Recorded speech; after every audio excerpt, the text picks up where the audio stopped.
Assalamualaikum warahmatullahi wabarakatuh. Selamat pagi teman-teman semua. Bagaimana kabar kalian? Ya, semoga kalian di rumah dalam keadaan yang sehat ya. Amin.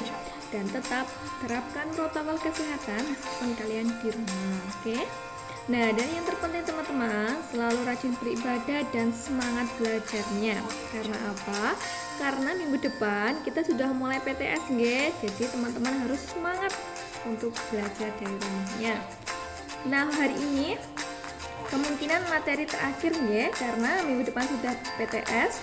Nah, ini ada di tema 3 yaitu mengenai tokoh dan penemuan. Tetapi sebelum memulai pembelajaran hari ini, yuk kita berdoa dulu supaya ilmu yang kita dapatkan hari ini bisa bermanfaat untuk kita semua. Sudah siap untuk berdoa? Berdoa dimulai.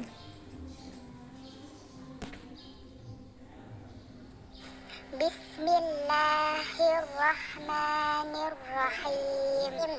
Raditu billahi rabbah wa bil islami dina wa bi muhammadin nabiyya wa rasulah.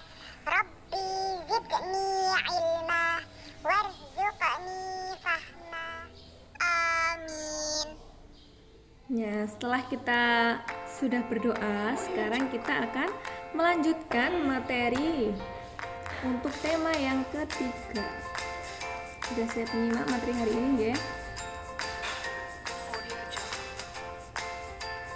Nah, ini untuk PPKN KD 3.2 ya. Nah, ini materi hari ini untuk PPKN itu mengenai hak, kewajiban, dan tanggung jawab sebagai warga negara.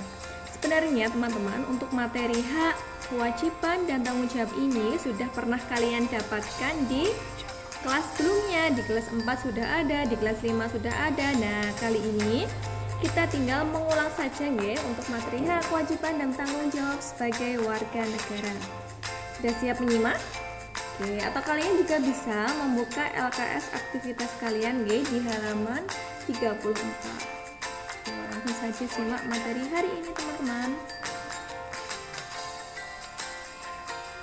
Nah, untuk yang pertama kita akan membahas tentang hak. Nah, apa itu hak? Masih ingatkah teman-teman apa itu hak? Nah, hak adalah segala sesuatu yang harus diperoleh sejak lahir. Jadi hak ini adalah segala sesuatu yang wajib, yang harus kalian peroleh sejak kalian lahir. Itu disebut dengan hak. Kemudian contoh hak. Agar supaya kalian lebih jelas lagi, ini ada beberapa contoh dari hak. Yang pertama, memperoleh kasih sayang.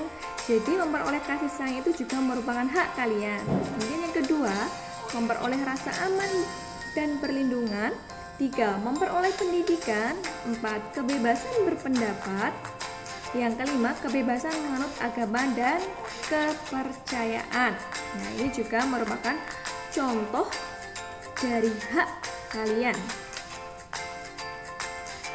Nah, ini menggunakan hak seharusnya dengan penuh tanggung jawab.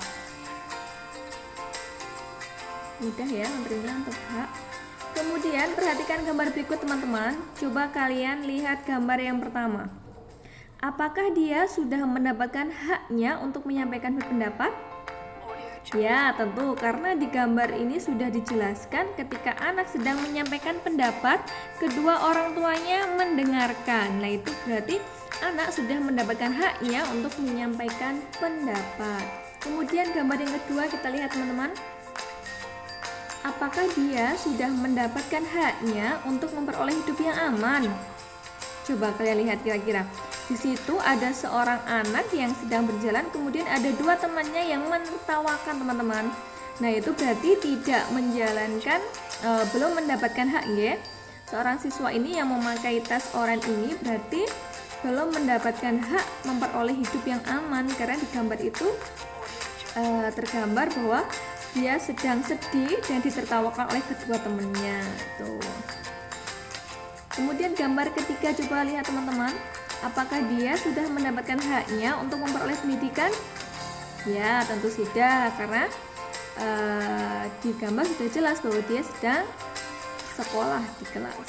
Kemudian yang keempat, apakah dia sudah mendapatkan haknya untuk memperoleh kasih sayang? Itu di gambar itu terlihat bahwa anaknya sedang belajar, kemudian kedua orang tuanya sibuk sendiri, teman-teman. Ada yang bermain gadget, ada yang apa itu ya. Nah, itu berarti seorang anak belum mendapatkan haknya memperoleh kasih sayang, karena saat anak membutuhkan kedua orang tua malah sibuk untuk bermain HP gitu ya. Jadi teman-teman bisa membedakan antara hak, kewajiban, dan tanggung jawab nantinya. Nah, sekarang coba renungkan, apakah kalian di rumah sudah mendapatkan hak kalian, teman-teman? Apakah kalian sudah mendapatkan kasih sayang dari kedua orang tua? Apakah kalian sudah mendapatkan perhatian dari orang tua? Apakah kalian sudah mendapatkan pendidikan? Ya, tentu sudah ya. Kemudian kita lanjut, teman-teman. Nih, kemudian apa itu kewajiban? Tadi sudah membahas tentang hak, dan sekarang kita membahas tentang kewajiban. Nih, kewajiban adalah segala sesuatu yang harus dilakukan sebelum memperoleh hak. Jadi bedakan ya, teman-teman.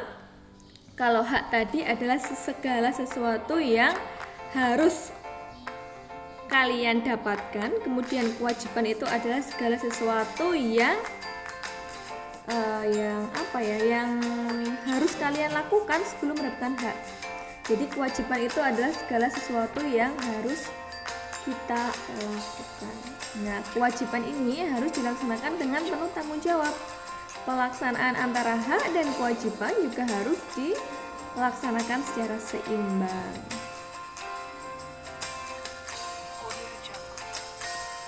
Nah, ini adalah contoh kewajiban saat di rumah. Menghormati orang tua, menjaga nama baik keluarga, menyayangi anggota keluarga, itu kewajiban kalian yang harus kalian lakukan saat di rumah. Kemudian ada kewajiban sekolah, mengenakan seragam sekolah sesuai peraturan, mengikuti pembelajaran dengan baik, kemudian menghormati bapak dan ibu guru.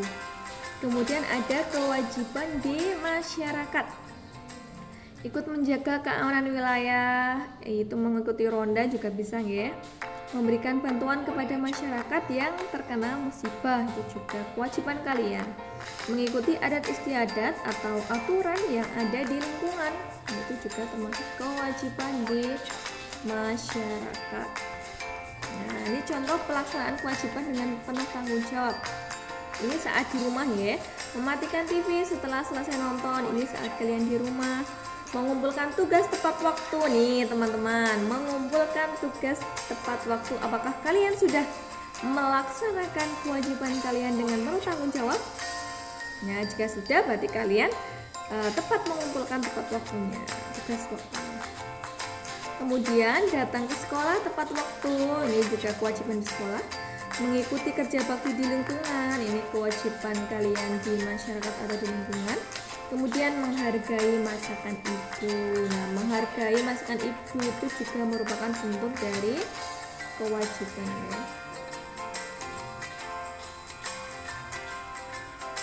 Nah, ini contoh manfaat jika melaksanakan kewajiban. Jika kalian melaksanakan kewajiban kalian dengan penuh tanggung jawab, ada beberapa manfaatnya teman-teman ternyata nih. Yang pertama, kalian bisa menyimaknya. 1. Kebersihan rumah terjaga sehingga lingkungan menjadi lebih nyaman. 2. Datang tepat waktu sehingga tidak ketinggalan pelajaran dan teman-teman yang sedang belajar juga tidak terganggu. 3. Fasilitas umum terjaga kelestariannya hingga semua orang dapat menggunakannya. Ini hanya sedikit contoh saja ya teman-teman berkaitan dengan pelaksanaan kewajiban dengan penuh tanggung jawab manfaatnya.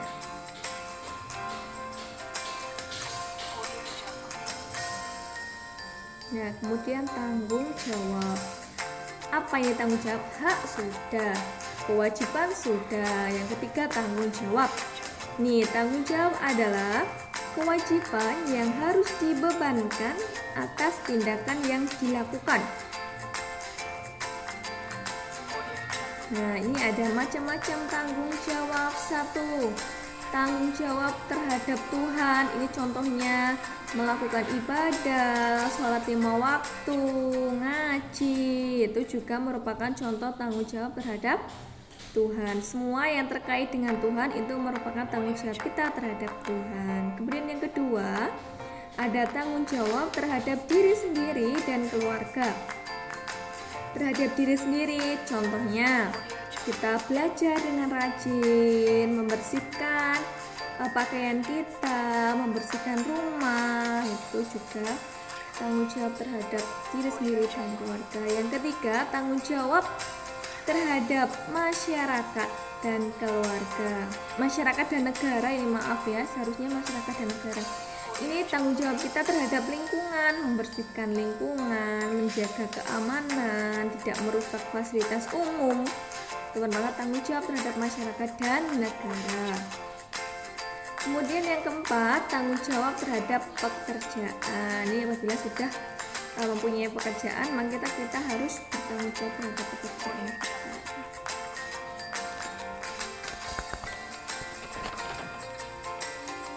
Nah, ini manfaat menjalankan kewajiban dengan tanggung jawab. Nih, satu, kita akan mendapatkan kepercayaan lebih dari orang lain jika kita bertanggung jawab terhadap kewajiban kita. Kedua, memudahkan dalam berbagai keperluan. Ketiga, tidak memperoleh teguran dari orang lain. Empat, mendapatkan hak sesuai pekerjaan yang dilakukan. 5. Mendapatkan reward itu atau pujian atas kewajiban yang kita lakukan. Sebelumnya Bu ini akan menambahkan ya teman-teman, untuk hak kita sebagai warga negara. Hak ya, hak itu adalah apa yang kita dapatkan sebagai warga negara. Yang tentunya satu, kita itu mendapatkan hak untuk mendapatkan perlindungan umum. Kita harus mendapatkan perlindungan hukum. Kedua, kita itu berhak mendapatkan penghidupan yang layak. Kemudian yang ketiga, kita sebagai warga negara itu memiliki kedudukan yang sama di mata hukum dan pemerintahannya. Kemudian yang keempat, kita sebagai warga negara itu juga harus mempunyai hak untuk bebas memilih. Contohnya ketika pemilu ya. Kemudian yang kelima, kita sebagai warga negara Indonesia berhak memperoleh pendidikan dan pengajaran. Itu hak kita terhadap hak kita sebagai warga negara, atau hak segala sesuatu yang kita dapatkan, yang harus kita dapatkan sebagai warga negara Indonesia.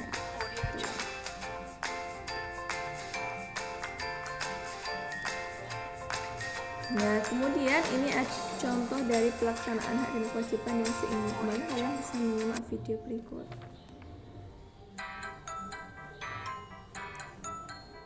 Ini ada pelaksanaan hak dan kewajiban yang seimbang itu.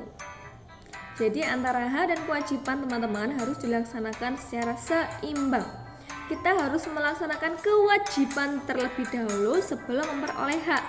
Jadi kita melakukan kewajiban baru kita akan mendapatkan hak kita. Contohnya, ketika kita sedang sekolah, kewajiban kalian adalah mengerjakan tugas. Nah, hak kalian itu adalah mendapatkan nilai, mendapatkan penilaian dari guru. Itu maka kita harus melaksanakan kewajiban dulu baru mendapatkan hak kita.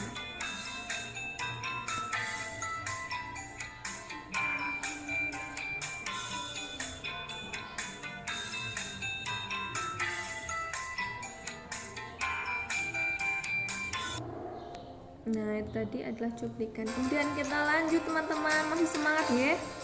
Harus semangat. Kita akan ke materi bahasa Indonesia, yaitu mengenai teks eksplanasi ya, di tema ini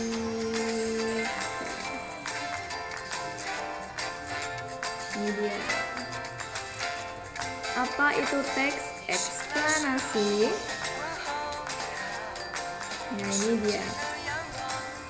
Teks eksplanasi adalah teks non-fiksi yang berisi penjelasan tentang suatu hal atau peristiwa atau fenomena baik fenomena alam, sosial maupun budaya. Nah, kemudian ada struktur dari teks eksplanasi teman-teman. Nah, ini satu, dalam teks eksplanasi itu terbagi menjadi 3 struktur. Yang pertama ada pernyataan umum, yaitu merupakan bagian pembuka teks eksplanasi yang berisi informasi umum terhadap suatu fenomena yang disampaikan. Jadi pernyataan umum ini berisi informasi yang sifatnya umum. Kemudian yang kedua ada deretan penjelas, yaitu bagian teks eksplanasi yang berisi informasi berupa proses atau urutan sebab akibatnya. Jadi isinya adalah penjelasannya. Kemudian yang ketiga ada interpretasi, yaitu berisi kesimpulan atau pernyataan tentang topik yang merupakan hasil simpulan dari penulisnya atau tentang topik yang dijelaskan. Jadi 3 bagian ya. Kemudian ada fungsi teks eksplanasi. Fungsinya apa? Teks eksplanasi itu yang tentunya memberikan penjelasan kepada pembaca tentang proses terjadinya sesuatu yang disusun menurut prinsip sebab akibat. Nah, teks ini berdasarkan fakta ya. Oh, ini ciri teks eksplanasi. 1, memuat informasi berdasarkan fakta. Jadi isinya itu berdasarkan fakta. Kemudian yang kedua berisi tentang ilmu pengetahuan, berisi tentang pengetahuan. Kemudian yang ketiga bersifat informatif tanpa bertujuan untuk mempengaruhi penjelasan. Jadi di teks eksplanasi ini teman-teman fungsinya hanya menyampaikan informasi, tidak berargumen. Jadi tidak mempengaruhi pembaca, tetapi hanya menyampaikan informasi saja. Nah, informasi itu isinya mengenai ilmu pengetahuan, ya tentunya sesuai dengan fakta ya, real. Tuh untuk teks eksplanasi teman-teman. Nah, setelah berakhirnya materi di tema ketiga ini, untuk tugas kalian cukup mengerjakan LKS aktivitas siswa kalian ya. Mungkin teman-teman banyak yang bertanya, Bu, kenapa minggu ini tugasnya hanya mengerjakan LKS? Nah, teman-teman, sebenarnya nanti di PTS yang pertama, PTS semester 1 ini banyak soal yang keluar dari latihan soal di aktivitas siswa. Jadi teman-teman bisa mengerjakan latihan-latihan soal supaya kalian mengingat soal yang pernah kalian kerjakan. Dan nanti tentunya juga bagi teman-teman yang sudah mengumpulkan juga akan dikoreksi oleh Bapak Ibu guru ya. Jadi tugas hari ini kalian mengerjakan LKS aktivitas siswa kalian di tema yang ketiga, muatan pelajaran PPKN. Coba lihat di halaman 43 dulu teman-teman. Di halaman 43 ya, dilihat halaman 43. Muatan PPKN ROM 1, ROM 2 dan ROM 3. Karena ini cuma mudah ya, hak kewajiban dan tanggung jawab. Kemudian untuk materi bahasa Indonesia KD 3.2 itu cukup kerjakan di ROM 1 dan ROM 2 saja. Untuk ROM 3-nya untuk bagian C tidak usah ya. Jadi untuk PPKM ROM 1 sampai ROM 3, untuk bahasa Indonesia halaman 44 sampai 45 cukup ROM 1 dan ROM 2 saja. Gitu. Nah, Bu Eni cukup sekian untuk menyampaikan materi hari ini teman-teman. Tetap semangat. Semoga nanti saat PTS semester 1 kalian mendapatkan hasil yang terbaik. Oke, tetap semangat belajar dari rumahnya anak-anak hebat. Wassalamualaikum warahmatullahi wabarakatuh.